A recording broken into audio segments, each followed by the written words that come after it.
Las actas de las sesiones número 13 y número 14 quedan reglamentariamente aprobadas. El acta de la sesión número 15 se pone a disposición de las y los integrantes de la comisión. La señora secretaria dará lectura a la cuenta. Gracias, presidente. Se han recibido los siguientes documentos. Proyecto de ley iniciado en moción del diputado Urruti Echea, que interpreta el artículo 2 de la ley 21.109 para clarificar la categoría de asistente de la educación pública. Oficio ordinario 44.912 de la presidenta de la Comisión para el Mercado Financiero, mediante el cual da respuesta a oficio 27 de esta comisión, por el que se le remitieron los antecedentes presentados por la señora Ingrid Pizarro de Antofagasta en relación con el crédito estudiantil Corfo que mantiene con Scotiabank. Correo electrónico del encargado de relaciones de la Coordinadora Nacional de Funcionarios y Funcionarios DEM, DAEM y Corporaciones, señor Jorge Álvarez, a través del cual nuevamente solicita audiencia con la comisión en relación con carta que han dirigido al ministro de Educación con una propuesta de modificación a la ley 21.040 que crea el sistema de educación pública, ley que afecta a este sector al ser aplicada como está y que está provocando una fuerte cesantía de aproximadamente 12.000 funcionarios, de los cuales alrededor de un 50% son mujeres. Correo electrónico del jefe de especialidad Acuicultura del Liceo Insular de Achao, señor Marcelo Moya, a través del cual se refiere a la ley 20.158, que permitió que profesores formados en escuelas normales y otros centros pedagógicos puedan acceder a la bonificación del reconocimiento profesional BRP. La ley establece que para tener derecho a ella, los profesionales deben acreditar estar en posesión del título de profesor o educador otorgado por una universidad o instituto profesional del Estado o reconocido por este con un programa de estudios de a lo menos 8 semestres académicos y 3.200 horas presenciales de clases. Sin embargo, miles de profesionales de educación quedan fuera del pago de la BRP porque no cuentan con los requisitos exigidos en la ley y trabajan como profesores en comunas aisladas de los grandes centros urbanos. A su juicio, la ley comete una injusticia y debiera permitir acceder a la bonificación al contar con alguno de los requisitos, no exigiendo ambos en forma acumulativa. Esta modificación permitiría incluir en la BRP a miles de docentes que están sin la bonificación por el solo hecho de sacar el título profesional después de la promulgación de la ley, aunque cumplan largamente con los semestres académicos de formación. Solicita a la Comisión una solución a esta injusticia. Correo electrónico del coordinador de especialidades de administración del Instituto Superior de Comercio del Paraíso, señor Jorge Arellano, quien señala que lleva 15 años sin su título profesional de ingeniero comercial de la Universidad del Biobío. Egresó el año 2008, aprobó su examen de título, pero no se lo entregan por deuda de crédito fiscal del año 1990 de una carrera anterior, el cual ha intentado negociar en diferentes oportunidades con las autoridades de la universidad, pero Cobranza le exige pagar todo, que hoy debe ser aproximadamente 100 millones de pesos de 1 millón original, lo que le resulta impagable. Solicita apoyo para que se le incluyan en las negociaciones por CAE y Fondo Solidario. Sostiene que si los legisladores no lo ayudan, la universidad no lo hará. Finalmente, correo electrónico de la directiva ejecutiva de la red G9, por medio del cual, por encargo del directorio de la red de universidades públicas no estatales, invita a revisar digitalmente el documento Cuenta del Presidente que presenta la gestión del rector de la Universidad Católica de Temuco, señor Aliro Borges, quien presidió esa red desde abril de 2021 hasta abril de 2022. Es toda la cuenta, señor presidente. Muchas gracias, señora secretaria. Se ofrece la palabra a los diputados y diputadas sobre la cuenta. Diputado. Bien, se ofrece la palabra sobre puntos varios. Ya. Diputado Borges, Bobadilla y Barrio. Gracias, presidente. Me gustaría ver la posibilidad de que se incorpore a tabla, que usted incorpore a tabla, la modificación de la ley 21.091 sobre educación superior para impedir que estudiantes que causen daños en la infraestructura y equipamiento de establecimientos educacionales accedan a estudios gratuitos en instituciones de educación superior, boletín 11.870-04. Eso, presidente. Gracias, diputado Borges. El proyecto que se anunció por parte de algunos parlamentarios denominado Aula Segura 2.0, el gobierno se refirió a ese proyecto en la calidad que me corresponde a mí como presidente de esta comisión. También me referí a esa iniciativa y al menos en las próximas semanas y en los próximos meses no está dentro de nuestras prioridades legislativas. Diputado Badía. Dos cosas, presidente. Lo primero, le solicito, si lo tiene a bien, por cierto, pedir el acuerdo a los integrantes de la comisión, de lo contrario que se vote, ¿ya? El incorporar en la tabla de la comisión el proyecto que ha solicitado el diputado Borges. Esa es una facultad que tiene la presidencia de cada comisión, como usted lo sabe, diputado Badilla, no es algo que debiese o deba votarse necesariamente, y por lo tanto yo reitero que hemos establecido nuestras prioridades legislativas y yo he manifestado acá el ánimo de recibir cualquier tipo de propuestas respecto de insumos en materia legislativa, pero naturalmente el proyecto al cual hace alusión el diputado porque no está dentro de nuestras prioridades. Nosotros ya tuvimos una experiencia en el periodo anterior en donde usted formaba parte de esta comisión. Tenemos una opinión crítica del proyecto Aula Segura que no resolvió el problema de violencia que se vive al interior de los establecimientos y por lo tanto el darle continuidad a una política pública de esas características al menos no está dentro de nuestras prioridades. Diputado Barría, antes de que... Es que yo no he terminado, presidente. Ya, diputado Boadilla, diputada Schneider, que es sobre este tema, y le doy la palabra al diputado. No, también pedí la palabra, presidente. Sí. Diputado, efectivamente está en lo cierto, pero como en pedir No no hay hay engaño. engaño, hacemos el punto y entendemos que está actuando de acuerdo al reglamento. Sí, Muchas gracias, diputado. Presidente, lo siguiente, pero he recibido de parte de el presidente de la Asociación de Directores de Escuelas Especiales de Concepción, don Patricio Parada, una nota donde se le solicita al señor ministro de Educación que se dé curso al pago de la subvención para personas con discapacidad mayores de 26 años.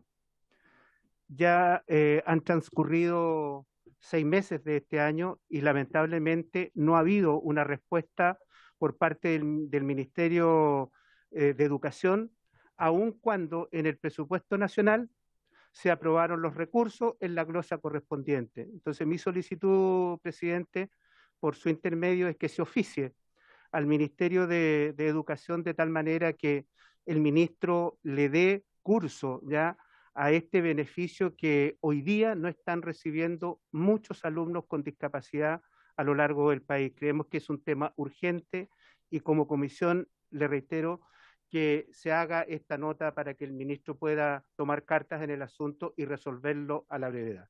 Muchas gracias, diputado Badilla. ¿Habría acuerdo para enviar este oficio relacionado con estudiantes con necesidades educativas especiales al cual he hecho mención? Bien. Diputada Schneider, diputado Barría. muchas gracias, presidente. Saludar por su intermedio a todas y todos los presentes. Yo quería referirme al debate que plantea el diputado Borges y el diputado Badilla por su intermedio, presidente, porque la iniciativa de Aula Segura 2.0 llevada justamente a los beneficios estudiantiles no es nueva, sino que en el periodo pasado a mí me tocó enfrentar ese debate como dirigente estudiantil, en ese momento impulsado, si es que no me equivoco, por la diputada María José Hoffman. Y quiero darle una visión de Estado a esto porque tanto el ministro de Educación actual, Marco Antonio Ávila, como la ministra de Educación anterior, Marcela Cubillos, al enfrentarse a esta discusión dijeron lo mismo. Los sostenedores y autoridades de los establecimientos educacionales tienen potestades suficientes para investigar, sancionar este tipo de hechos de violencia tan lamentables que sin duda no quiero bajarle el perfil, sino compartir que necesitamos soluciones más profundas. ¿Por qué quiero decir esto? Porque si hoy día un estudiante es sancionado y expulsado de su establecimiento educacional, automáticamente pierde sus beneficios estudiantiles porque uno de los requisitos para tener beneficios como la gratuidad es estar matriculado en una de las instituciones de educación superior que comprende la política de gratuidad universitaria. Entonces, como verán, no solamente es una política que han rechazado autoridades de todos los sectores, porque Marco Antonio Ávila y Marcela Cubillo son de sectores muy distintos y ambos dijeron lo mismo, sino que además me parece que es una normativa que ojo, no es que deba censurarse el debate, sino que no viene a hacerse cargo de ningún problema porque efectivamente ya podemos sancionar y expulsar a estudiantes que cometan ese tipo de hechos y por lo tanto no acceder a beneficios estudiantiles porque ya los mismos beneficios estudiantiles establecen que hay que ser parte de una institución educacional y si se expulsan, no se es parte de una institución educacional. Entonces solo quería hacer ese punto porque en ningún caso creo que el debate respecto a la violencia y la convivencia escolar en las escuelas, a universidades deba cerrarse, pero me parece que a partir de medidas como el aula segura solo se fragmentan aún más las comunidades más que recomponerlas, que es, creo yo, el objetivo que compartimos en esta comisión. Así que eso, presidente, en realidad, no quería dejar de referirme a ese debate. Muchas gracias, diputada Schneider. Me había pedido la palabra el diputado Barría, el diputado Rey posteriormente y la diputada Concha. Muchas gracias, presidente. Solamente para que se tenga presente una solicitud que hicimos a través de nuestro equipo legislativo es poder escuchar a los alcaldes de Coyhaique y Aysén, toda vez que el presidente Boric señaló en su cuenta pública que se pospondría la aplicación del SLEP en sus respectivas comunas, y ellos ¿verdad? Quieren exponer acerca de los problemas que le originan la medida, para tenerlo presente, ojalá a la vuelta de la semana legislativa, presidente. Y lo otro, poder oficiar, con acuerdo de esta comisión, de este comité de educación, a la JUNAEV. Se anunció hoy por parte del gobierno, del ministerio, la entrada en vigencia, ¿verdad?, de adelantar y extender las vacaciones de invierno, pero hay que tener siempre una mirada holística. Desde el punto de vista sanitario, una muy buena medida. Hay que entender también que hay escuelas que tienen trimestres, que ahí cómo se aplicaría la medida, y por otra parte, también tiene que ver con la alimentación. Se habría señalado en algunas líneas de que los estudiantes podrían ir a los colegios a recibir la alimentación.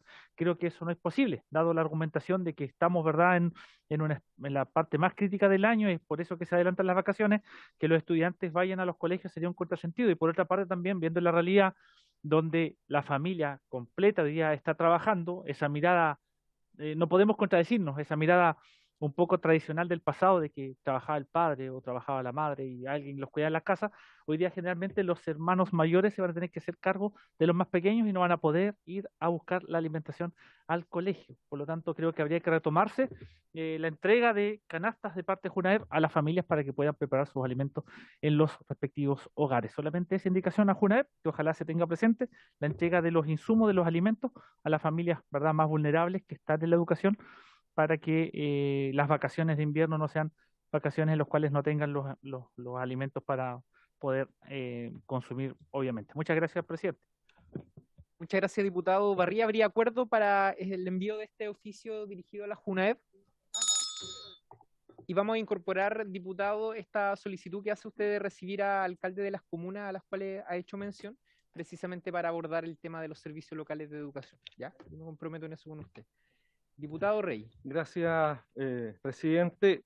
Justamente quería intervenir respecto de lo anterior que se había comentado de aula segura, porque acá se han hecho algunas afirmaciones súper categóricas por parte de algunos colegas, algunos que dicen que sí funciona y muy bien, o sí funciona pero hay que hacerle modificaciones, arreglos, y otros que dicen que no ha funcionado y que no ha dado el ancho. Al menos yo entiendo que esa debe ser la experiencia que han tenido de acuerdo a las comunidades educativas con las que se han encontrado y se han reunido.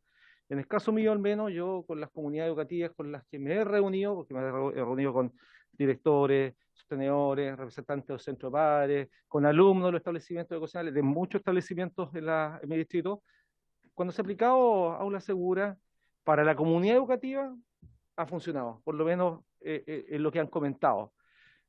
Cosa distinta es la opinión que tengo yo respecto de qué es lo que pasa en el fondo con el alumno al cual se le aplica la sanción, que esa es una cosa que es la que he estado siempre preocupado y que tiene que ver con el seguimiento, el apoyo tutorial que se le entrega a ese niño, su inserción educativa y todo el proceso de apoyo que debe tener, porque el problema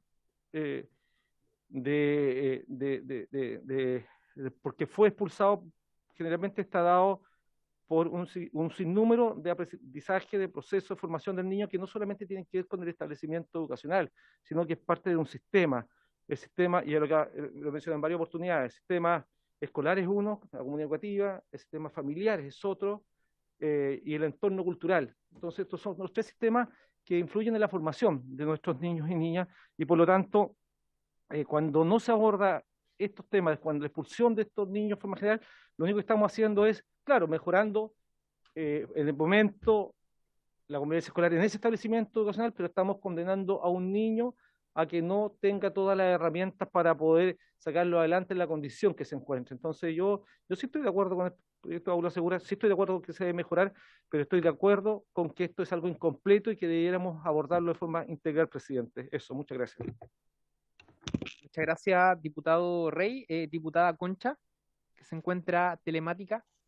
Muchas gracias, señor presidente. Es solamente referirme a lo mismo que estaba hablando el diputado Hugo Rey y lo anteriormente mencionado. Creo que acá, independiente si hay distintas miradas del proyecto en general o de esta ley de aula segura, creo que hoy día estamos en la casa de la democracia y necesitamos, ¿cierto?, tener esa participación y no se le puede negar a un diputado la posibilidad que pidió ahí el diputado Bobadilla de someter hoy día a votación si se puede o no colocar en algún momento en la tabla. Yo sé que hoy día no es la prioridad del gobierno, pero no por eso se le puede quitar a un diputado la posibilidad, ¿cierto?, de pedir colocar en tabla un proyecto de ley. Solamente eso quería agregar en relación a la discusión que se está dando hoy día en la sala.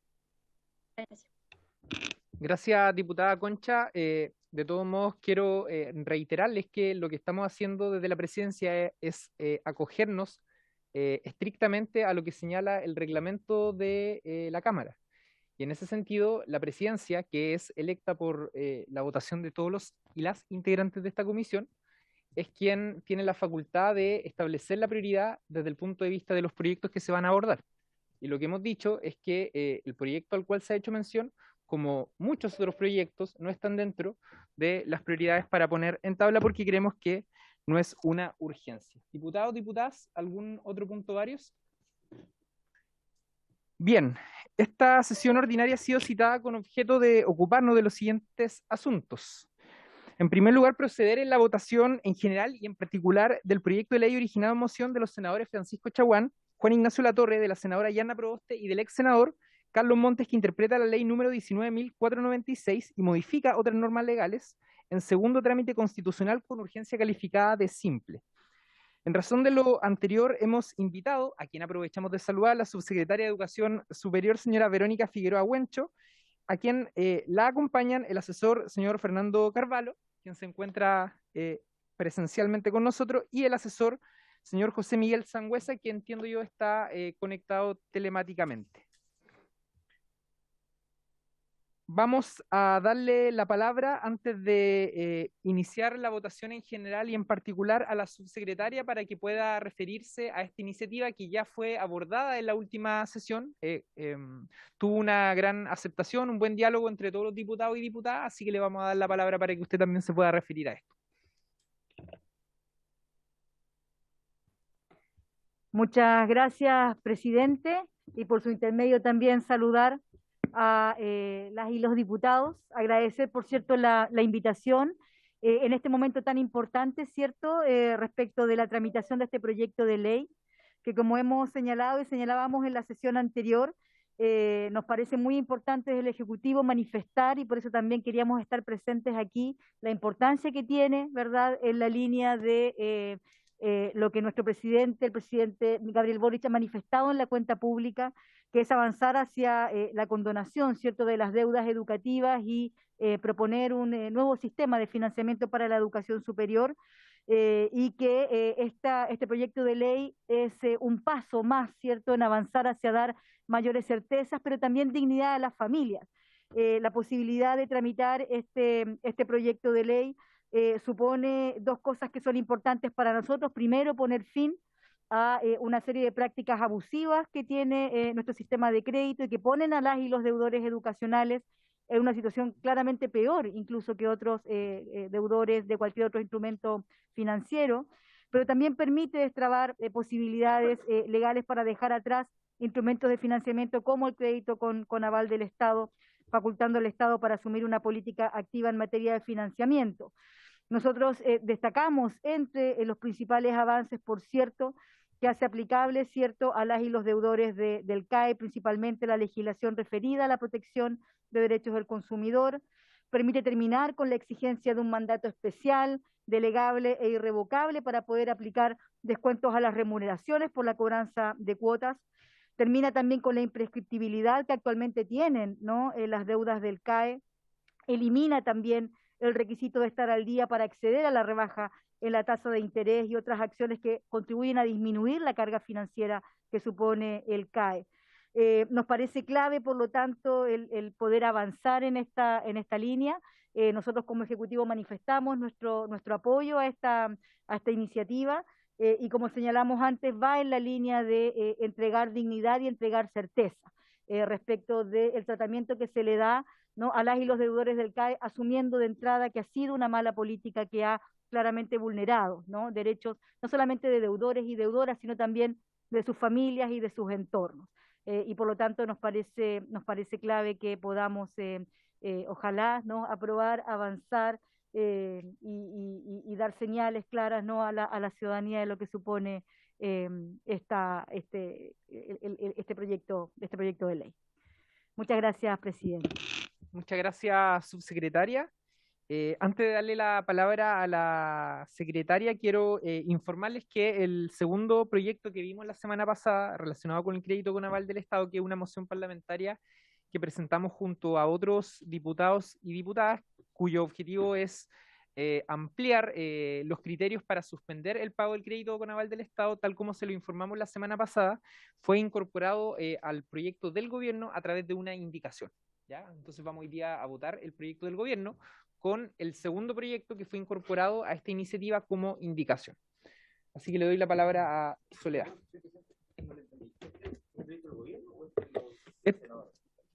No, este es el proyecto de los senadores, perdón. Bueno, la rectificación que me hace diputado Schubert. Dentro del proyecto de los senadores fue incorporado a través de una indicación la moción parlamentaria que algunos diputados y diputadas presentamos hace algunos meses atrás, que tenía relación con la suspensión, con ampliar los criterios para la suspensión del pago del crédito con aval del Estado. Eso. Sí. Soledad. Pues puede ser que, porque el Ejecutivo le puso urgencia, entonces en eso probablemente el presidente pensó que era del Ejecutivo. Entonces, en votación en general el proyecto. Señora Arce. A favor. Señor Barría. A favor. Señor Borges. A favor. Señora Concha.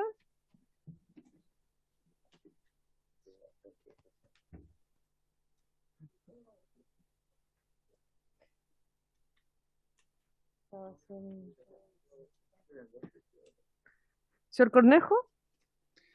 A favor. Señor Maya. Apruebo. Señora Molina. Apruebo. Señora Plasencia.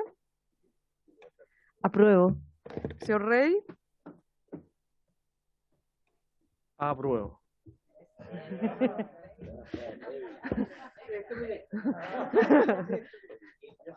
Señora Schneider. Yo apruebo hoy y siempre. Señor Schubert. En contra. Señora Serrano. Apruebo. La señora Concha. Ahí está. Señora Concha. En contra. Presidente. A favor, Soledad. Por la afirmativa, 11 votos, 2 en contra. Bien. Aprobado en general. Iniciamos entonces la votación en particular. Sí, no sé si quieren ir votando artículo por artículo, le doy lectura a los artículos o al tiro nomás. Y vamos tomando nota de... Ha llegado una sola indicación que es precisamente la del diputado Santana que agrega el proyecto de su autoría a este. Correcto. Si quieren le doy lectura a la indicación del diputado Santana. La indicación del diputado Santana es para agregar en el numeral 5 del artículo 2 la siguiente modificación al artículo 13 de la ley 20.027. Sí. En la página 6. En la página 6 del comparado. 5. Reemplázase en el inciso primero la expresión debidamente calificada por la siguiente frase. O producto de una enfermedad de alto costo del deudor, cónyuge o conviviente civil, o de un familiar en primer grado de consanguinidad, o producto de cualquier otra causal, todas debidamente calificadas. Lo que pasa es que voy a pedir la palabra como... Dese la palabra. Me voy a dar la palabra. Hoy día la ley lo que contempla es la suspensión del pago del crédito con aval del Estado frente a la condición de cesantía, ¿no? Y también se establece que hay una especie de calificación que realiza la Comisión Ingreso, ¿no? Eso nosotros lo ratificamos, eso hoy día existe la ley. Y lo que hacemos es ampliar, como lo decía recién, los criterios con los cuales se suspende el pago e incorporamos uno de ellos que a mí me parece bastante razonable, que tiene relación con las enfermedades de alto costo. Cónyuge o conviviente civil o de un familiar en primer grado de consanguinidad y producto de cualquier otra causal, todas debidamente calificadas. En el fondo ampliamos también los criterios una vez que la comisión ingresa, que es la misma que hoy día ratifica estos casos, lo pueda dar como condición. Eso es.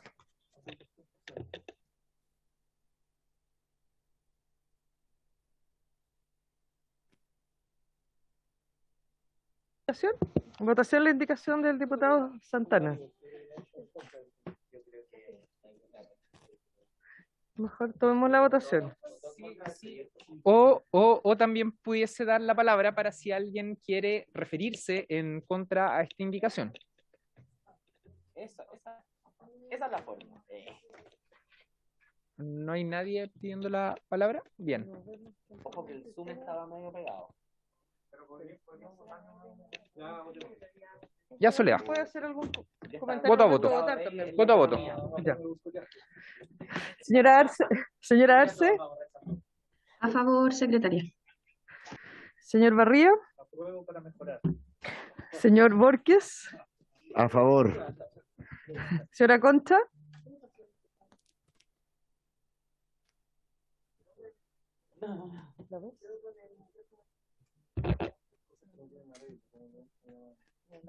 Le tomo después. Señor Cornejo. A favor. Señor Maya. Apruebo. Señora Molina. Apruebo. Señora Plasencia. Apruebo. Señor Rey. Señora Schneider. Apruebo. Señor Schubert. A favor. Señora Serrano.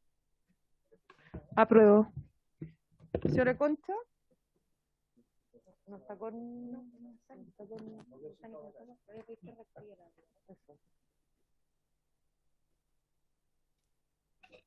Diputada Concha está conectada. Necesitamos tomar su votación. No. ¿No? Presidente. A favor, Soledad. Por la afirmativa, 12 votos. Bien.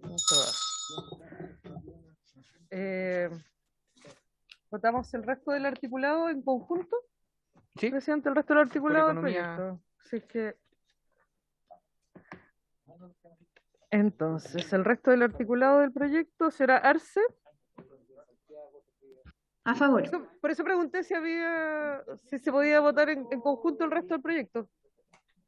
O si quiere, podemos ir votando artículo por artículo. Claro, yo lo sugiero que exista, diputado Schubert, acuerdo en que votemos el conjunto de artículos. ¿No? Creo que por un tema de tiempo. No, ahora si usted sugiere votar artículo por artículo, yo lo personal no tengo ningún problema tampoco con eso. ¿Sí? De acuerdo. Votemos el conjunto. El conjunto del artículo. Entonces... ¿Será Arce? A favor. ¿Señor Barría? A favor. ¿Señor Borges? A favor. ¿Señora Concha? A favor. Perdón, no le escuchamos. A favor. Lo que pasa es que tengo acá problema de internet, pero a favor. Ya. ¿Señor Cornejo? A favor. ¿Señora Molina? Sí, me salté al señor. Apruebo. Me salté al señor Maya. Pero me saltó alguien. Apruebo. Señora Plasencia. Apruebo. Señor Rey. A favor. Señora Schneider. Señor Schubert. En contra. Señora Serrano. Apruebo. Presidente. A favor. Por la afirmativa, 12 votos, 1 en contra. Bien. Diputado, entonces, sí. diputado o diputada informante. Le tocaba a la diputada Concha, que le cedió el lugar en el otro proyecto a la diputada Schneider. No sé si tendrá la...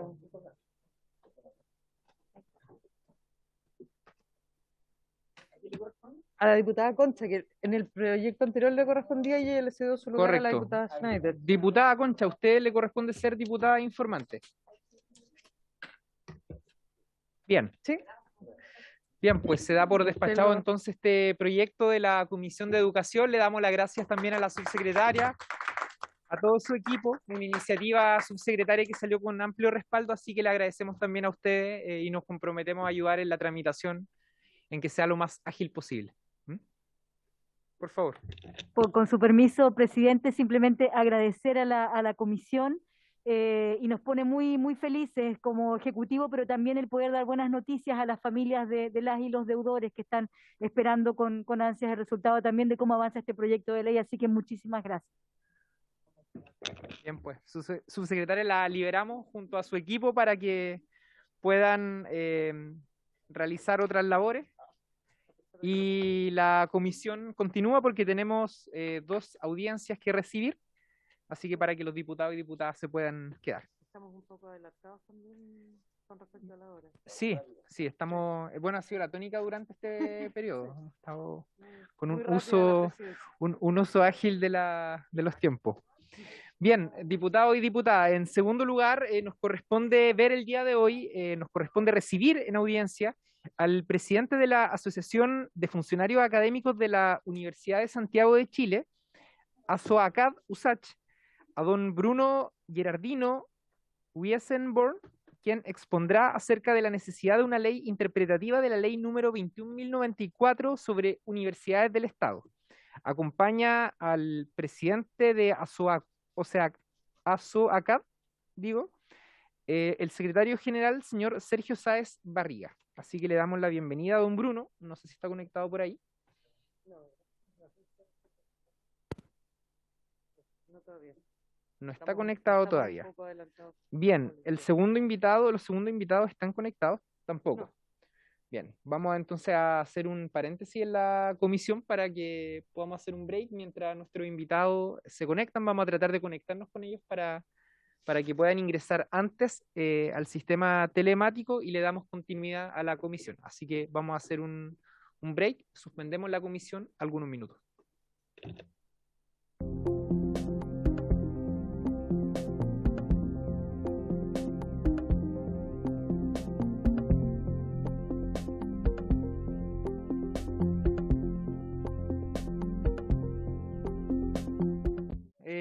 Se los había señalado en la jornada anterior.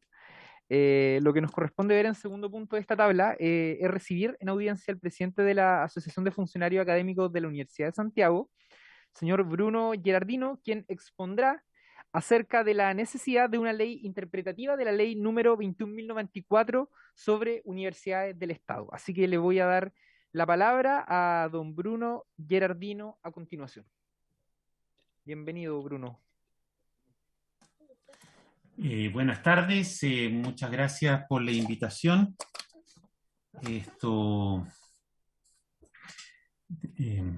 Quería a ver si puedo poner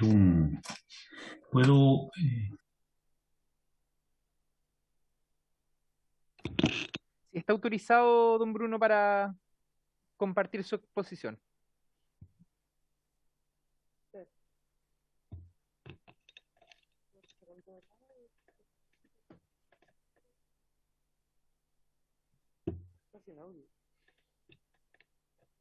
Sí, lo tiene activado, ¿no? Sí. Bruno, no te escuchamos y tu audio está activado. No sé si hiciste un cambio en la...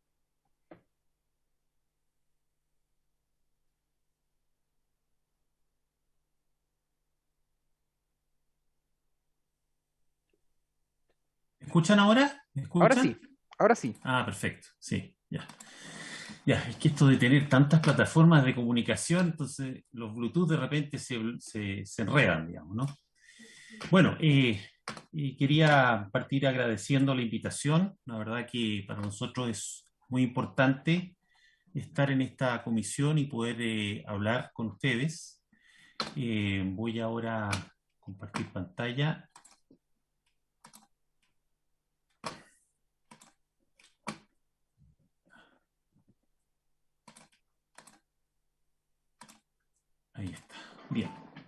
Ahí se ve, ¿no? ¿Sí? Sí, estamos viendo la presentación, Bruno. Perfecto, perfecto. Ya, ok, entonces partimos. Bueno, una de las cosas con las cuales queremos partir comentando, digamos, ¿no? Es el concepto de autonomía que en general las universidades del Estado hacen uso y que legítimamente pueden perfectamente, digamos, atribuir justamente su actividad sobre la base de tener autonomía. Sin embargo, para nosotros el tema de la autonomía se ha mal utilizado en las universidades del Estado, en particular de la Universidad de Santiago, que es donde nosotros estamos justamente denunciando lo que está ocurriendo, ¿ya? ¿Y eso por qué? Porque para nosotros la autonomía dice relación con qué enseñar, qué investigar y cómo esta universidad se vincula con el medio. A su vez, obviamente, tiene una cierta autonomía, por cierto, económica, financiera, administrativa, ¿ya? Pero eso no implica que no deban respetar la ley 21.094, que es una ley que fue gestada en el Parlamento y que fue promulgada el 5 de junio del 2018, ¿ya? Esa ley para nosotros ha sido vulnerada sobre la base de criterios que actualmente siguen operando en la Universidad de Santiago, en particular con el decreto Fuerza Ley de 1981, que fue justamente los decretos de Fuerza Ley que fueron instalados por la dictadura para poder operar los rectores delegados, ¿ya? Y lamentablemente esa cultura universitaria ha llegado hasta nuestros días. Y eso justamente es el tema que yo quisiera referirme. O sea, la autonomía universitaria, como actualmente la dan a entender y cómo se implementa en la Universidad de Santiago, ha servido justamente para discriminar y perseguir a funcionarios, y no solamente funcionarios administrativos, sino, por supuesto, funcionarios académicos. ¿Y por qué sobre todo funcionarios académicos? Bueno, porque son los que hoy por hoy, por la ley 19.305, son los que tienen derecho a voto para elegir las autoridades, ¿ya? Y por lo tanto, lo que nosotros hemos visto es que efectivamente se ha instalado una suerte de una cultura de relación clientelar y un temor frente a la autoridad, porque la autoridad bajo los DFL, en este caso el DFL 149 de 1981, el que dio origen a la USACH, ex UT, justamente ha permitido que hoy por hoy tengamos una rectoría que lleva 16 años. Afortunadamente no se vuelve a presentar, a pesar de que todavía tiene la posibilidad de volverse a presentar, ¿ya? Bueno, y lo que nosotros vemos es que hay una cultura del abuso, y esa cultura del abuso se expresa justamente en una relación de abusador-abusado. ¿Y por qué digo esto? Porque el abusado de alguna manera acepta de alguna forma respetar, por decirlo de alguna manera, las arbitrariedades que cometen las autoridades para poder mantener su estabilidad laboral, ¿ya? Actualmente en la Universidad de Santiago tenemos más de 2.000 profesoras y profesores por hora que realizan funciones académicas, y precisamente más de un 70% tiene contratos semestrales. Eso quiere decir que semestre a semestre tiene que ser renovado. Y lamentablemente eso da cuenta de una vulnerabilidad,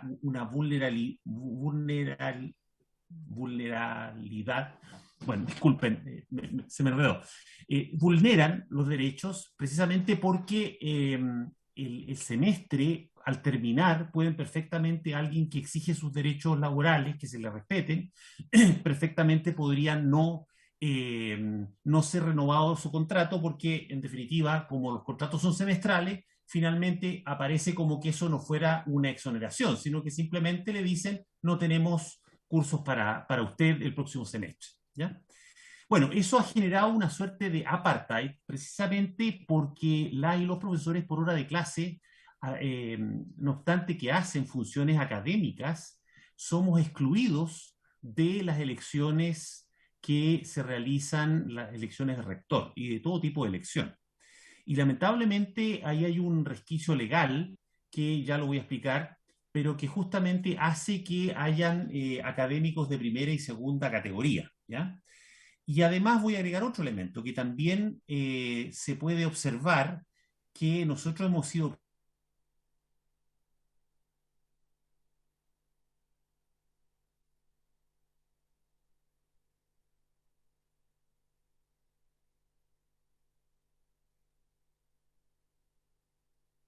mismos funcionarios ahí en ascuas, digamos, ¿no? Y por otro lado también ocurre que los mismos autoridades, cuando uno les pide que respondan determinada información que nosotros queremos recabar sobre distintas situaciones, se demoran, la dilatan, en fin, hemos tenido que incluso recurrir a la Contraloría General de la República para que nos contesten. Bueno, y más allá de un coscorrón, que ni siquiera es coscorrón de la Contraloría, ellos finalmente contestan, pero con evasivas, con respuestas un poquitito de lugares comunes finalmente, ¿no? Y por lo tanto, mucha de esa información que nos dan cuenta a partir de las preguntas que nosotros les hacemos, son bastante insípidas y no podemos avanzar en lo que nosotros realmente queremos.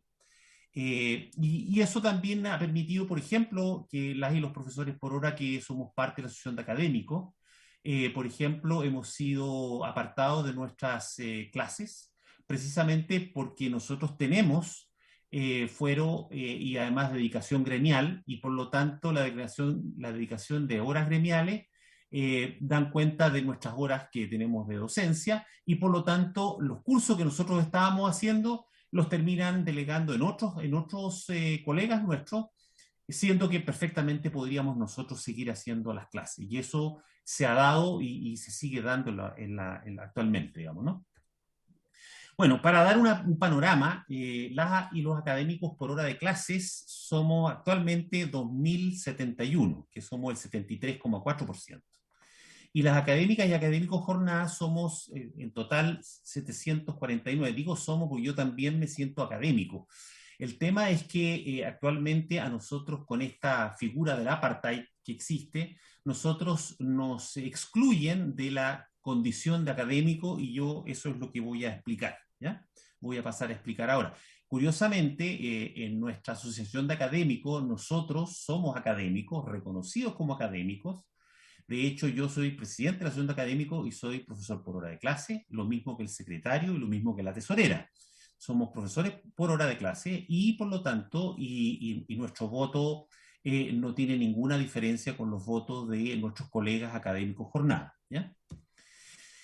Bueno, ¿qué oculta este concepto de autonomía? Que es un poquitito lo que yo quiero referirme, y que es justamente lo que da pie a esta discriminación y que de alguna manera encapsula la Universidad de Santiago como una especie, si ustedes me permiten el término, una especie de colonia de dignidad donde nadie opina, porque en realidad todo se decide internamente en la universidad. Voy a dar algunos ejemplos. Por ejemplo, el caso del DFL 149 que nos rige a nosotros, justamente ha primado por sobre la ley 21.094 y precisamente hace que no se cumplan algunos artículos que están explícitamente declarados y que a nosotros nos reconoce como académicos perfectamente, y en ese sentido nos quitan el derecho a nuestros derechos políticos y los derechos digamos, a votar en las elecciones de rector. Eso también ha servido para hacer exoneraciones absolutamente injustificadas. Incluso hasta el día de hoy hay exoneraciones pendientes, perdón, hay juicios pendientes por indemnización por despido injustificado. Estamos hablando del año 2012, ¿ya? También se imponen, como digo acá, criterios de normativas, como digo, de la dictadura, y que, digamos, esos rigen por sobre la ley 21.094. Y eso mismo, por ejemplo, la misma ley 21.094 especificaba que se iniciaba un nuevo proceso de modificación de los estatutos, vale decir, los estatutos de la dictadura debían ser modificados, y eso estaba explícito en la ley 21.094. Sin embargo, nuevamente se aplicaron criterios del propio estatuto que se quiere modificar para evitar justamente hacer los cambios que la comunidad universitaria estaba demandando. Ya lo voy a explicar también eso. Bueno, esta lucha que tenemos, que es una lucha, puede ser incluso para muchos desconocida, es una lucha que venimos dando hace muchos años, y de hecho el 2018, ahí estábamos con algunos diputados, actuales todavía diputados, en algún minuto también exdiputados, ¿verdad? Hace 4 años fuimos a la justicia a presentar un recurso de protección justamente por el derecho a voto, ¿ya? Porque no se estaba respetando la ley 21.094.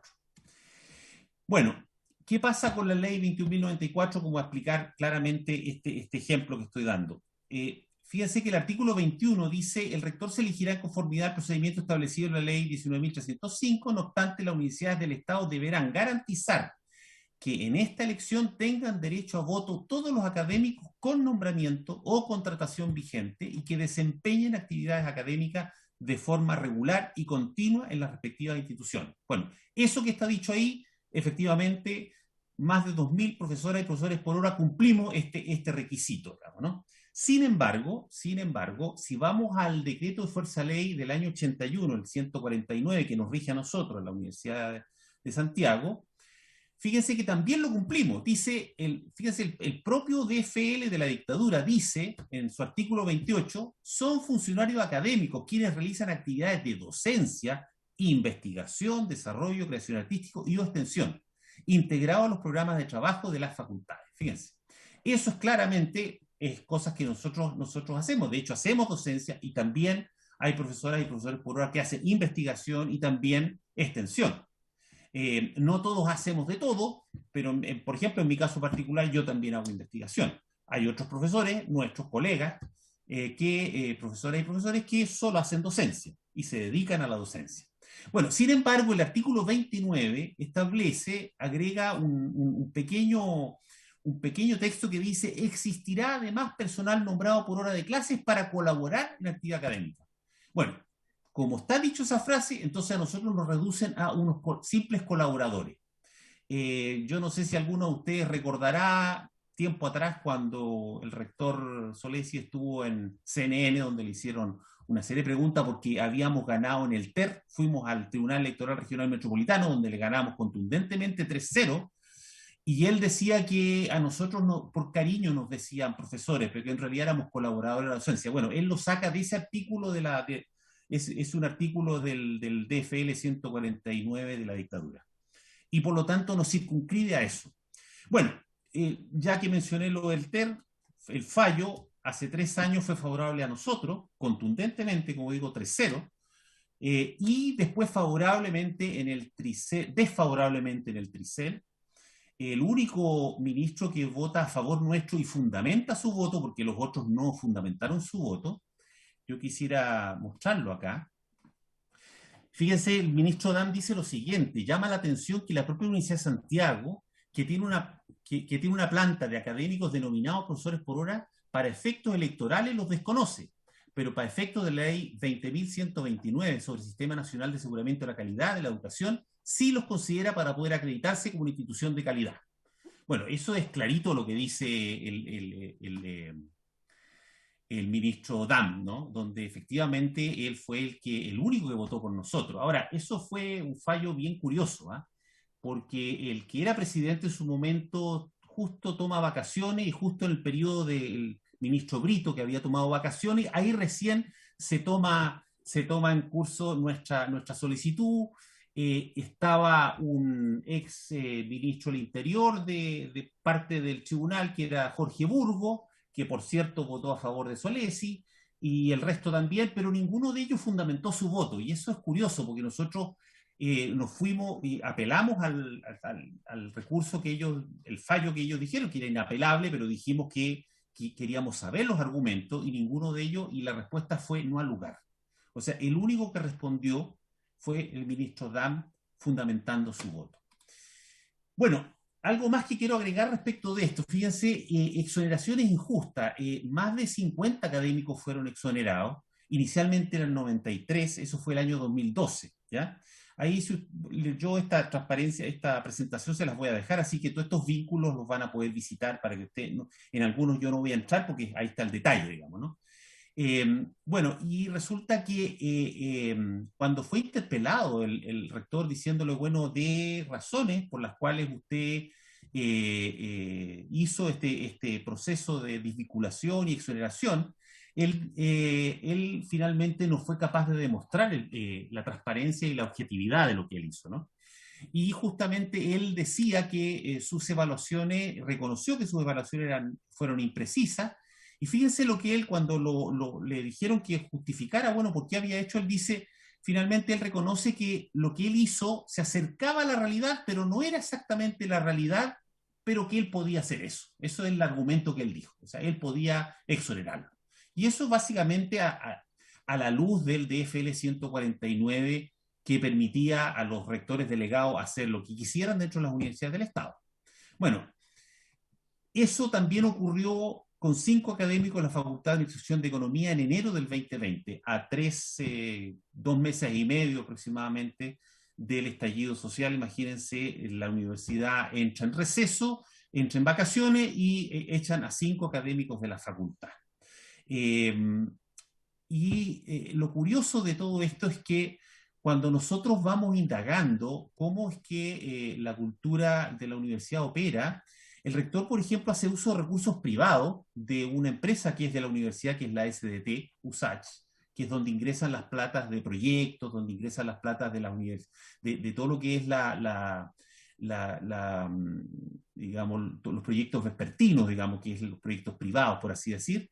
Bueno, utiliza esas platas para contratar abogados que justamente permitieron dar fundamento también a un bufete de abogados que contrató por 17 millones para defender sus prácticas autoritarias, y justamente como el TER había señalado que tenía que repetir las elecciones, bueno, él dispuso de todos los recursos públicos que él tenía y privados para poder contratar un bufete de abogados y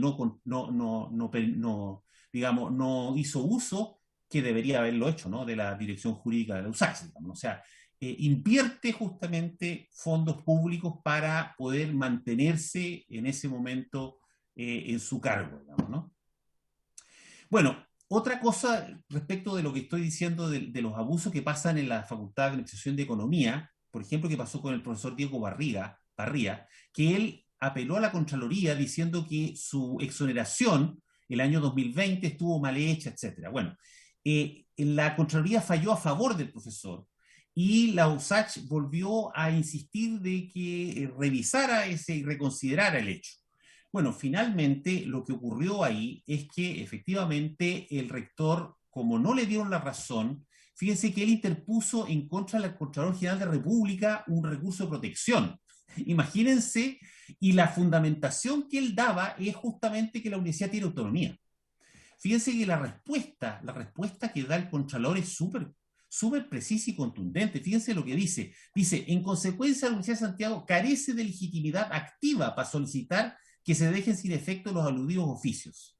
Ambos, del 2020, de la Contraloría General Metropolitana de Santiago, insistiendo infundadamente en una interpretación diferente de la efectuada por esta entidad de control, con el único fin de incumplir lo dispuesto por la mencionada Contraloría General Regional en el uso de sus facultades, lo que resulta absolutamente inaceptable para la estabilidad del sistema jurídico vigente y ajeno a la finalidad de la acción deducida. Bueno, eso es lo que está pasando en la universidad.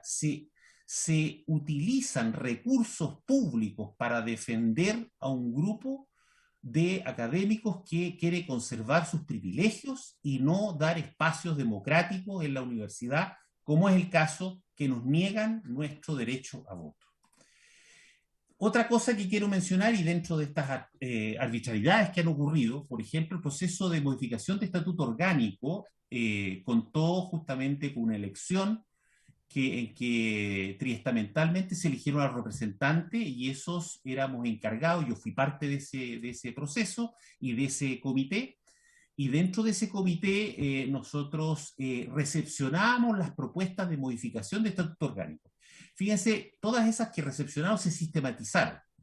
Y finalmente, lo que hizo finalmente el rector Solesi y el Consejo Académico, que buena parte del Consejo Académico son todos, adhieren, digamos, a las políticas autoritarias del rector. En general, hay excepciones, por cierto. Y fíjense, de las 142 opciones de votos que se propuso y que sistematizó desde propuestas de la comunidad, ellos lo dejaron en 44 opciones y modificadas, obviamente, no tal cual como habían salido del Consejo, del Comité Triestamental de Estatuto Orgánico. Pero además ellos tenían solamente la potestad de validar lo que nosotros proponíamos como comité. No, ellos modificaron a su antojo. Por ejemplo, habían propuestas de cómo elegir al secretario general, que de hecho, dicho sea de paso, no está en la ley 21.094. Bueno, pues bien, ellos no aceptaron y lo declararon como un cargo de confianza del rector, y sin plebiscitarlo. Bueno, ese tipo de cosas empiezan a ocurrir precisamente por este autoritarismo instalado y que obviamente bajo la figura de autonomía él hace y deshace. Bueno, la misma normativa, que es un exento de funcionamiento que le daba, digamos, nacimiento al Comité Triestamental, etcétera, etcétera, decía que el Comité Triestamental del Estatuto Orgánico, el CTO, debía redactar la versión final. Finalmente, eso no ocurrió así, terminó siendo redactada por abogados de confianza del rector. Bueno, ¿qué solicitamos? Y con esto cierro, y disculpen lo que me haya alargado. Solicitamos una comisión investigadora que profundice en esto que estamos señalando. Acá hay muchas cosas que hace poco salió incluso un artículo de CIPER que yo recomiendo, que está aquí también referenciado, sobre todo el tema del financiamiento y cómo se utilizan fondos de manera irregular, y eso está sobre la base también de una auditoría que hizo la Contraloría General de la República, ¿ya? Entonces, por eso es que pedimos una comisión investigadora. Esto que pasa en la USAID también pasa en otras universidades del Estado. Yo entiendo que también viene la Universidad de Talca, la Asociación de la Universidad de Talca, Asociación Académica de la Universidad de Talca, que va a explicar su situación, digamos, ¿no? Bueno, por otro lado, también sostenemos que debe haber una base común incuestionable para todas las universidades del Estado.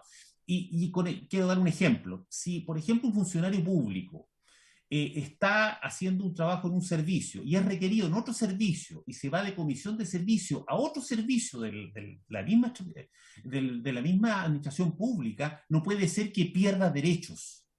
Entonces, nosotros vemos que necesitamos una base común. O sea, si en la universidad A yo tengo derecho a elegir al rector, si yo me voy de comisión de servicio a la universidad B, no puede ser que deje de poder tener los derechos políticos que yo tenía en la universidad A, digamos, ¿no? O sea, debiera haber un estándar mínimo que hoy no existe.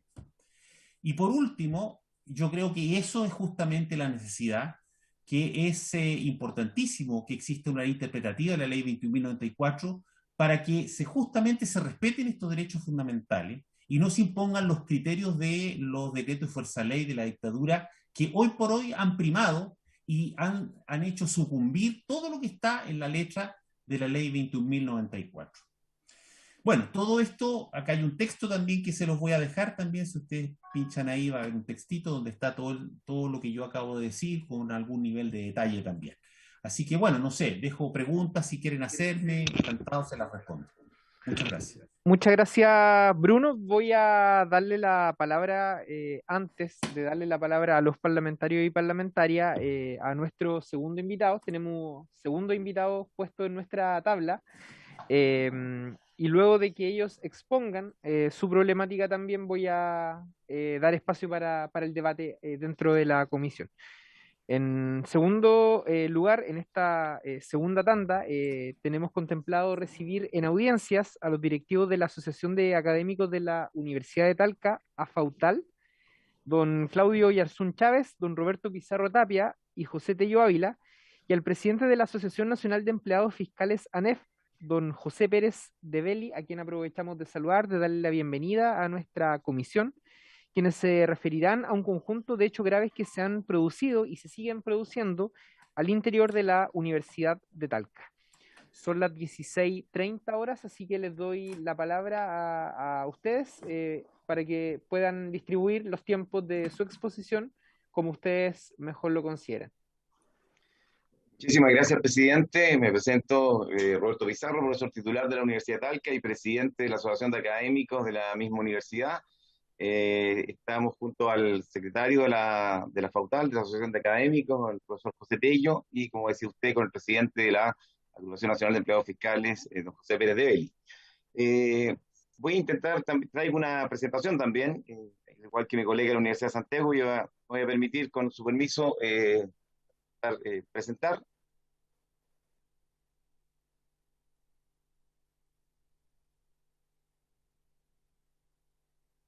Estoy viendo acá. No sé si. ¿Ahí se ve? Sí, está la exposición. Perfecto. Ya. Muchísimas gracias, presidente. Reitero los agradecimientos y por su intermedio a los restantes miembros de la comisión, diputados y diputadas. Nosotros vamos a presentar algunos de los problemas que se han suscitado en la Universidad de Talca en los últimos años, que pueden tener una serie de orígenes y eso vamos a plantearlos, pero también en algunas áreas en las cuales esto ha significado transgresión a derechos fundamentales y también aspectos que creemos que no se condicen con el espíritu de la Ley de Universidad del Estado ni con lo que significa una universidad del Estado y su funcionamiento. Las causas posibles de la problemática de una universidad como la nuestra es que hubo una conducción autoritaria, el extractor alcanzó a estar 28 años en el cargo, hubo un persistente actuar con un desapego a la legalidad vigente y también a la ética universitaria, y eso ha afectado no solamente derechos laborales, sino también derechos humanos, no solamente de académicos, sino también de funcionarios administrativos y de estudiantes. Y esto ha sido relevado no solamente acá, sino en otras sesiones también de la Cámara de Diputados y en otras comisiones. Ha habido impunidad en el actuar, porque no existió ni un autocontrol, ni un control institucional que disuadiese a la plana mayor de la universidad de no seguir en esa línea, y además esa autoridad, especialmente el ex-rector Álvaro Rojas, desconoció sistemáticamente los dictámenes de Contraloría Regional del Maule, quien ha declarado, la universidad en los últimos 2 años tiene más de 20 declaraciones de ilegalidad, lo cual habla de un récord que evidentemente no es el mejor y que habla entonces de una situación que evidentemente es sistemática por una parte e ilegal por otro lado. Pero también la Contraloría no ha tomado medida disciplinaria alguna en esa línea. ¿En qué se respaldan estos problemas? Básicamente hay irregularidades ligadas a denuncias y dictámenes, como decía, que van desde el año 2019 a la fecha, no solamente a la Contraloría, también se han hecho, como lo señalaba el presidente de la Cámara de Diputados, en la Superintendencia de Educación Superior. Aquí hay un desapego a los principios de participación democrática en la elección de rector, también en la elaboración de los estatutos y en la elección, en la votación para los nuevos estatutos que define la Ley 21094 sobre la Universidad del Estado. Y hay innumerables prácticas irregulares y de abuso que han sido denunciadas. Y bueno, agradecemos muchísimo la posibilidad de poder establecer y transparentar estas situaciones que creemos que no son posibles de aceptar ni validar al interior de universidades del Estado, que se supone además son el crisol y el elemento en el cual se debe tener el mayor espíritu crítico para cumplir con su rol. ¿Cuáles son las irregularidades que denunciamos? Por ejemplo, están todos ligados a aspectos que tienen que ver con ámbitos de los procesos de calificación académica. Y en esos procesos de calificación académica se han revelado una serie de aspectos administrativos, como lo señalaba la Contraloría. También procesos disciplinarios, y esos los sumarios se han transformado en un instrumento de abuso y hostigamiento. En un libro famoso de Farideh Serán, prologada, se llama La dictadura y los sumarios, y hablábamos de eso en los años de la dictadura. Me parece que todavía tenemos algunos de esos aspectos presentes. En el ámbito de la calificación académica, muchos académicos y académicas debieron interponer sucesivos reclamos de ilegalidad. Otros se rindieron y no siguieron, se fueron de la universidad o cambiaron de categoría contractual y calladamente por el temor, porque en realidad había mucho temor en esas líneas. Y eso, y a pesar de que la Contraloría ordenaba rehacer los procesos de calificación académica, hay académicos que tienen 2 declaraciones de ilegalidad, o sea, con una ya debería ser suficiente. El caso más emblemático es el del profesor Carlos Villalobos, que tiene 4 declaraciones de ilegalidad. Y aquí solamente una tabla en el conjunto de algunas últimas que tenemos con oficios y definidos por Contraloría que han sido ilegales esos procesos.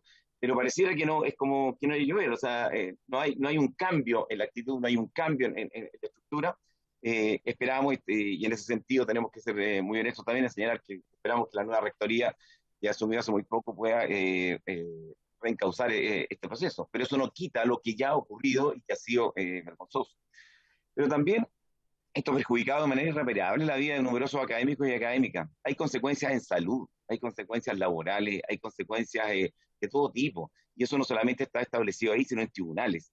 Hay casos en los cuales hay profesores que tienen hasta cinco sumarios, 5 declaraciones de ilegalidad en esa línea.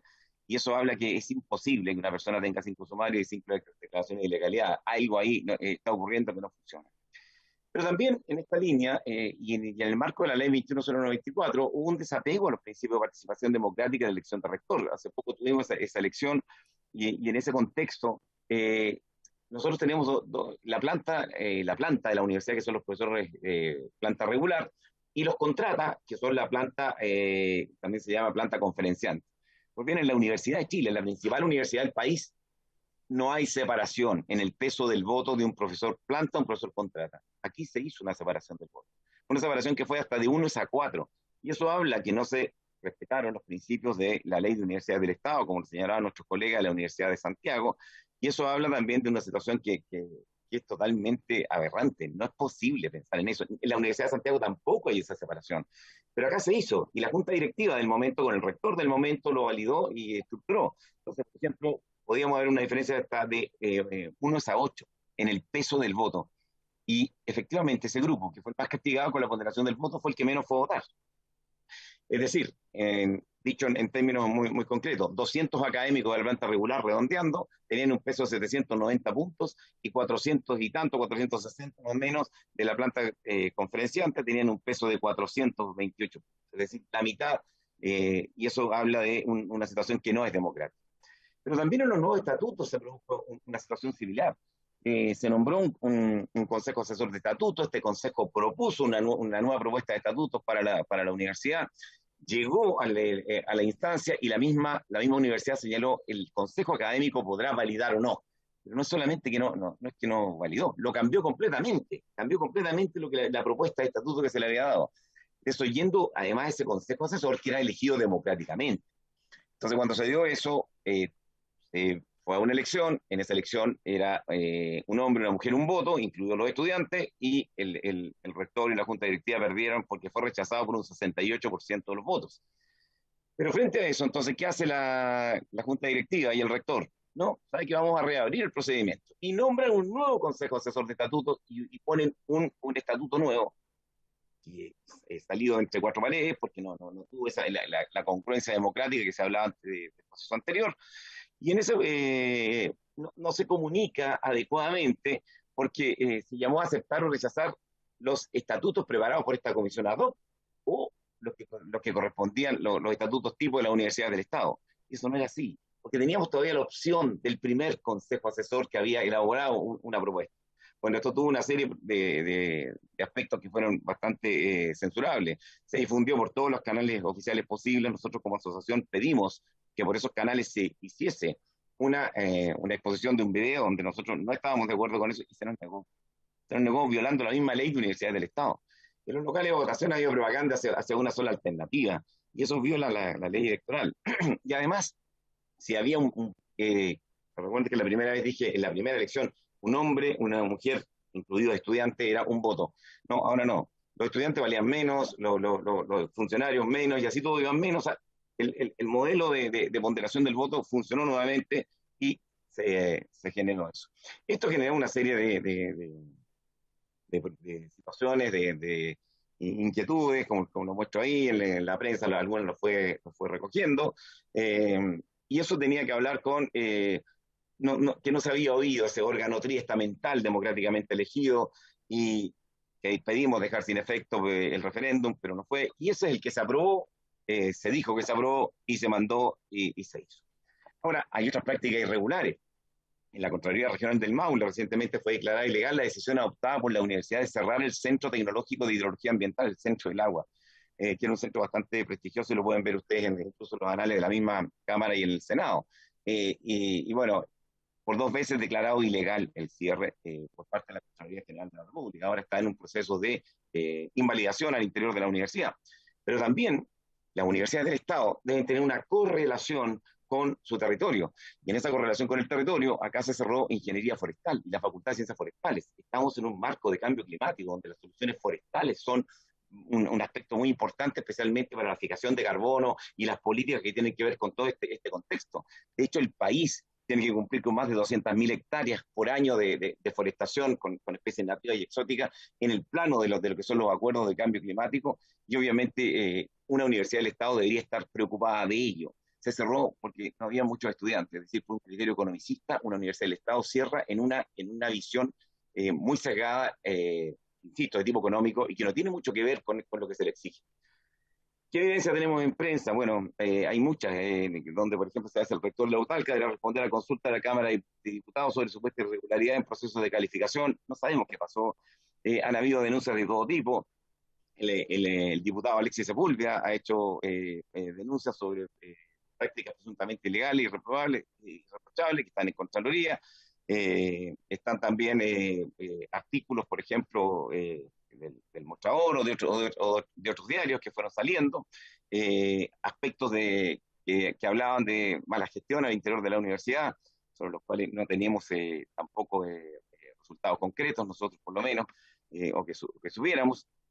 Hay el auto del rector que fue detectado que tenía un mal uso, aparentemente, una investigación que todavía está hace más de 5 años en la Contraloría y todavía no sale. Pero también la Comisión de Educación en su momento emplazó que se esclarezca una presunta corrupción en una universidad tal, que eso es lo que salía ahí en los periódicos. Habían emplazamientos con el Contralor General de la República, así como hubo con el rector Solés, y el rector los tuvo. Había una serie de videos sobre los cuales que se han hecho, los cuales determinaron además que algunos académicos fuéramos sumariados por emitir declaraciones de básicamente no estar de acuerdo. Eso era lo más paradójico. Se nos aplicó los estatutos de la dictadura en el año 2018, lo cual eso es lo paradójico, y quienes lo aplican se supone quienes asumen la democracia. Uno de los puntos que se denunciaba era que el rector de la Universidad de Talca tenía un sueldo mayor al del presidente de la República, bastante mayor al de los parlamentarios, y eso no parecía ser posible, mayor al del rector de la Universidad de Chile, etcétera. Pero también una gota de las que rebalsó el vaso: la Universidad de Talca financia a CIEPLAN, es decir, con más se determinó, y una denuncia que también hizo el diputado Alexis Sepúlveda en Contraloría, más de 270 millones anuales. Hablaba el diputado que sobre 2.000 millones se le transferían a una institución que pertenecía a un grupo de partidos políticos. ¿Por qué una universidad del Estado financia a una institución de este tipo? Es la pregunta que uno se hace. Incluso en los debates a la rectoría también se plantearon, y no hay respuesta. Deberíamos estar entonces financiando a algunos, al Centro de Estudios de Políticas Públicas, o los centros de derecha, los centros de izquierda, todos, porque la universidad es del Estado, es de todos y todas, pero no parece lógico. Pero también hay denuncia de la superintendencia, y eso se decía en enero del 2022, que decía el superintendente de la época en que cambió, que ya está bastante avanzada la investigación contra autoridades de la Universidad de Talca, pero hasta el momento tampoco sabemos nada. En síntesis, presidente y honorables diputados y diputadas, nosotros solicitamos respetuosamente, y como lo hemos hecho también en otras oportunidades, que se cumpla una citación que ya se hizo a la Universidad de Talca para explicar estas irregularidades. Nosotros asistimos a la Comisión de Educación ahora en enero de este año, era presidente el diputado Venegas, y se tomó el acuerdo de citar al rector. El rector dijo que no podía ir en enero, que iba a ir en marzo, pero parece que finalmente no fue. Y eso habla de una situación que parece que nadie le pone coto. Creemos que es posible constituir una comisión investigadora sobre la situación de la Universidad del Estado, y en particular sobre esta. También creemos que sería interesante estudiar de alguna manera la aplicación concreta que está teniendo la ley de Universidad del Estado para corroborar si su espíritu y praxis están tomando lugar en las universidades del Estado, porque eso es un elemento muy central y que fue generado como un gran logro en el Parlamento, al tener una nueva ley que definía un nuevo marco de actuación para las universidades estatales. Y también se estudia la aplicación de la autonomía universitaria. La autonomía universitaria es un elemento importantísimo para la gestión de las universidades, y a lo cual adherimos completamente, pero esa autonomía está dada para su actuación académica, su actuación en investigación, su actuación en la administración, pero no para la vulneración de derechos fundamentales del tipo laboral, derechos humanos, que obviamente no lo puede asignar como una isla, un archipiélago de Gulag que está por fuera de la ley y fuera de todo contexto. Eso es básicamente lo que yo quería plantear, presidente, y si por su intermedio, si es posible, quería dar la palabra al presidente de la Asociación Nacional de Empleados Fiscales, que podría dar una visión desde lo que significan los funcionarios públicos.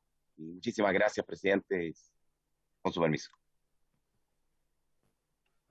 Muchas gracias, Roberto. ¿Quién va a tomar la palabra? Don José Pérez, de la ANEF. ¿Cómo está, presidente? Diputado Juan Santana Castillo. Buenas tardes, gusto saludarle también José. a la distancia y saludar también a los intermedios, a las diputadas y diputados integrantes de la comisión y bueno, y al equipo que la acompaña, también a Teresita Sandoval Lagos, que siempre está coordinando estas reuniones, que es bueno también destacar su aporte y opción ahí de un trabajo bien hecho. Presidente, mire, nosotros respaldamos, hemos estado vinculados a esta asociación de los orígenes, me refiero a los académicos y académicas de la Universidad de Talca, también por un factor de lo que nos convoca como la historia que tenemos en la ANEF, esta confederación, de colaborar, de ser nexo, de apoyar también a quienes se sienten vulnerados en sus derechos fundamentales, pisoteados también frente a muchos abusos que sistematizaron muy bien, y saludo también a Roberto Bruno de la Universidad de Santiago y a la distancia, que él nos recuerda que estuviéramos en el siglo XIX cuando uno escucha el mundo de la academia. Y además, una época donde está instalado y se cita también la vigencia de documentos y textos que pertenecen a ese momento oscuro de nuestro país, de la dictadura cívico-militar. Entonces, práctica que por todos lados rechazamos y condenamos. Entonces, hay un tema, presidente, y que también integra esta comisión de educación, entendiendo que las universidades son públicas, las que están acá presentes, que están alejadas de la realidad, de los contextos de transformaciones que exige nuestra sociedad. Nosotros entendemos que ha sido una larga agonía porque hemos estado y acompañando también esta condición de casi solidaridad activa sindical desde la ANEF, en muchas comisiones de derechos humanos, de trabajo, en ambas corporaciones, y hoy día nuevamente con ustedes en la perspectiva que ojalá también exista un cierre, una definición, porque sería bueno, presidente, si me permite también sugerir, lo hemos conversado con los académicos y académicas, de citar también al actual rector, porque hay una citación pendiente de enero del 2022, donde sencillamente se acusa, ni siquiera se acusa recibo por parte de la institucionalidad de las universidades, nos pasa en ocasiones a veces con algunas reparticiones públicas. Entonces también hay un tema de cómo es necesario escuchar a esa contraparte.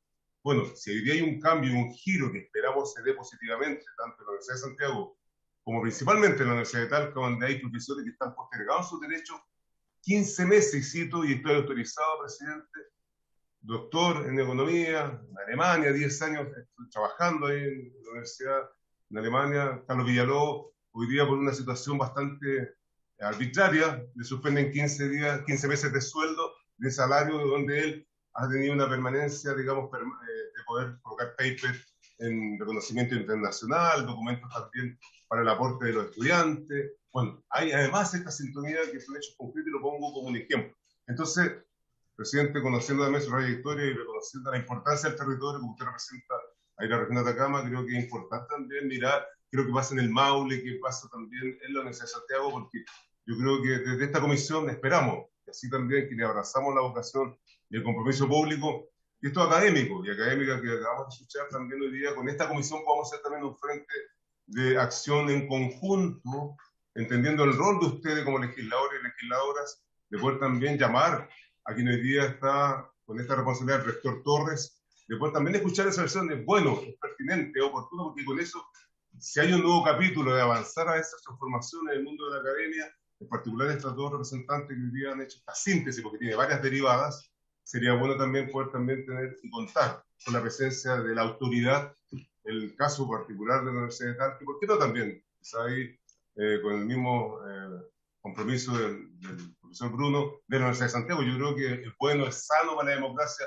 es bueno y sano para la ciudadanía, es bueno y sano para el mundo de hoy día los estudiantes, los funcionarios, funcionarias, es bueno y sano para nuestro país. Entonces, hoy día que estamos en un mundo de transformaciones, particularmente en nuestro país, aporta también una nueva constitución. Yo creo que esta Comisión de Educación, presidente, creo que es importante también que pueda invitar, insisto, invitar y acoger esta solicitud expresada por los académicos y académicas, y nosotros desde la NET respaldar también el recorrido, la agonía que han tenido algunos docentes, hombres y mujeres que sencillamente han quedado postergados por una instrumentalización, por invisibilizar los derechos fundamentales que tanto nos ha costado, que no son beneficios, sus conquistas sindicales. Y en buena hora hoy día están agrupados, están nucleados en sus representaciones formales que nosotros relevamos, agradecemos y por supuesto solidarizamos activamente. Por eso que desde este espacio, de esta confederación, la agrupación de los empleados fiscales, la NEF, la histórica, el notario, Tucapel, nosotros también nos ponemos a disposición, por supuesto, para estas transformaciones y ojalá poder aprovechar y cerrar este capítulo que ha maltratado, que ha violentado y que sigue hoy día manteniendo una agonía a muchos y muchas docentes que no tienen voz, pero afortunadamente están representados por sus dirigentes y dirigentes que aquí han escuchado atentamente a ustedes. Yo con eso, presidente, también me despido, agradeciendo como siempre el espacio de su disposición como parlamentario y también de muchos parlamentarios que ahí están presentes y de manera telemática nosotros, por supuesto, disponibles para cualquier otra acción que desde este espacio también, con esta vocación pública, podamos también contribuir a mejorar esta educación que es urgente para todos y todas, sin exclusión, no importando donde nos encontremos en el territorio o a nivel central en Santiago. Muchas gracias, presidente, y a todos ustedes por su gentileza de haber escuchado también en esta oportunidad a la mesa. Muchas gracias, José. Le agradecemos por su exposición, que abordó distintos temas relacionados justamente con esta problemática que se ha mencionado, estaría generándose en la Universidad de Talca. Antes de darle la palabra a la diputada Alejandra Plasencia, quien me ha estado solicitando hacer uso de su intervención, quisiera sugerir a la comisión que en ambas situaciones, en el caso de la Universidad de Santiago y en el caso de la Universidad de Talca, tomáramos como una decisión de la comisión de enviar un oficio a la Superintendencia de Educación Superior y también a la subsecretaria, quien recién nos acompañó en la aprobación del proyecto sobre el crédito con aval del Estado, para manifestarle nuestra preocupación como órgano, pero al mismo tiempo para pedir que se investigue los hechos denunciados en ambas casas de estudio. Diputada Plasencia. Muchas gracias, presidente. Saludo a través de su intermedio a los presidentes de las asociaciones de académicos y académicas de la Universidad de Santiago y también de la Universidad de Talca, también al presidente de la NEF que nos han expuesto en la comisión.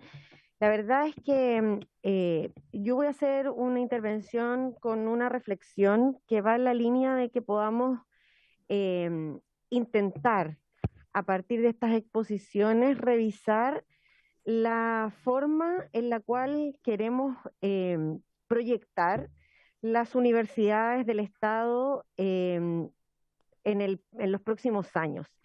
Me parece sorprendente que a estas alturas todavía estemos hablando de decretos de la dictadura que aplican a la normativa de las universidades estatales. Me parece que habiendo avanzado en una ley que justamente pretende como normar de acuerdo a una visión democrática lo que significa el ejercicio de las labores de una universidad, que no solo contemplan temas de academia, sino que también de investigación y extensión, todavía tengamos una discriminación interna, prácticas antisindicales, coerción de lo que significa la libertad de cátedra, entre otros, y me parece que eso no es aceptable, simplemente. En términos muy personales y respecto de mi propio desarrollo en el ámbito estudiantil y profesional, yo estudié en la Universidad de Santiago, conozco de cerca el proceso de lucha por lo que significó la democratización y la lucha por el nuevo estatuto orgánico, que todavía no ve la luz finalmente. O sea, tenemos una historia larga. Me tocó ser dirigente estudiantil en el año 99, justamente cuando se realizó el referéndum triestamental a partir de una profunda discusión de la comunidad universitaria. Y esas discusiones finalmente no han llevado a la luz un estatuto orgánico que nos permita decir que las universidades del Estado deben ser fortalecidas, financiadas, y además, y más aún, en un proceso constituyente como en el que estamos, en que la educación debe ser un derecho en todos sus niveles y con ello también debe salvaguardarse derechos fundamentales que durante una larga historia, incluida la vuelta a la democracia, han seguido siendo vulnerados. Así es que me sumo, por supuesto, presidente, a la solicitud Pero también dentro de esa solicitud creo que es importante saber el estado actual en el que están todas las universidades que debieran tener actualizado su estatuto orgánico, de acuerdo a una nueva normativa, a una normativa democrática y que respondan a las necesidades que se esperan para el desarrollo nacional. Entonces me sumo a la solicitud, pero agrego que debiéramos pedir el estado actual, ¿no? de cómo en todas las universidades se ha desarrollado esta discusión. Eso, presidente.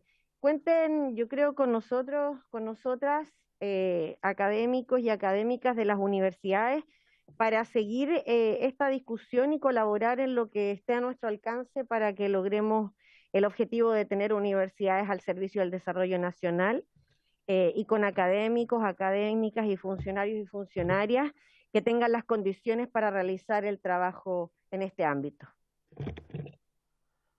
Muchas gracias, diputada Plasencia. Diputado Hugo Rey. Sí, gracias, presidente. Solamente, bueno, aprovechar de saludar a los distintos expositores, sobre todo a don Roberto Pizarro, que es representante de la Universidad de Talca y que ha hecho ver esta denuncia ya hace bastante tiempo respecto de lo que está sucediendo en esa universidad y que también está sucediendo en otras casas de estudios probablemente del país, como también acá se ha señalado, o parte de las cosas que él ha denunciado. Hay una serie de ilegalidades que se denunciaron y que han sido validadas por parte de la Contraloría General de la República. Y esto es sumamente complicado y grave. Lo señalaban de dictámenes que van desde el año 2019 a la fecha y que lamentablemente no se han tomado en consideración, no se han respetado y no se han cumplido por parte de la universidad. No es posible que no se tome en consideración lo resuelto por parte del ente que rige el cumplimiento de las normas en la administración pública, presidente. Que no se apliquen, que no se consideren. Lo señalado lo considero, de verdad, disculpen la expresión, todos quienes están escuchando, una burla y una falta de respeto a la institucionalidad. Presidente, no estamos en tierra de nadie, porque a veces pareciera eso, de acuerdo a lo que estamos viendo hoy día, y por lo tanto requiero de esta comisión, presidente, el apoyo para oficiar a la Contraloría General de la región del Maule, en un ámbito específico. Primero, los dictámenes que ha enviado y el seguimiento que le ha hecho a estos dictámenes, para su cumplimiento. Y si estos no se han cumplido, que nos diga qué va a hacer, qué medidas va a tomar para que se cumpla todo lo señalado. Yo creo que esto es una situación bastante grave. Aquí están mirando para el lado lo que ha dictaminado la Contraloría y eso no es posible de aceptar, presidente. Así que espero que podamos como comisión poder oficiar a la Contraloría General de la República, específicamente de la región del Maule, para ver qué medidas va a dictar para el cumplimiento de todo lo señalado en esta comisión. Muchas gracias, diputado Rey. Como ya quedan pocos minutos para concluir esta comisión, quisiera sugerir nuevamente el que enviemos como órgano estos dos oficios a la Superintendencia de Educación Superior, a la Subsecretaría, y complementemos aquello con lo sugerido por el diputado Rey, en orden también a oficiar a la Contraloría de la región del Maule por lo planteado por nuestros expositores. ¿Habría acuerdo en eso, diputados y diputadas? Bien, agradecemos entonces la presencia de nuestros invitados. Vamos a estar contándoles también a ustedes acerca de la respuesta que se nos da a estos oficios. Nuestro interés, por supuesto, es poder también colaborar con lo planteado, con nuestra labor fiscalizadora de instituciones públicas, y por lo tanto agradecemos el que hayan puesto estos antecedentes también que queremos evitar que ocurran en universidades públicas, en universidades del Estado, en conocimiento de la Comisión de Educación. Así que le agradecemos por su participación, le agradezco también a los diputados y diputadas que han participado de esta sesión, y por haberse cumplido el objeto de esta sesión, esta misma se levanta.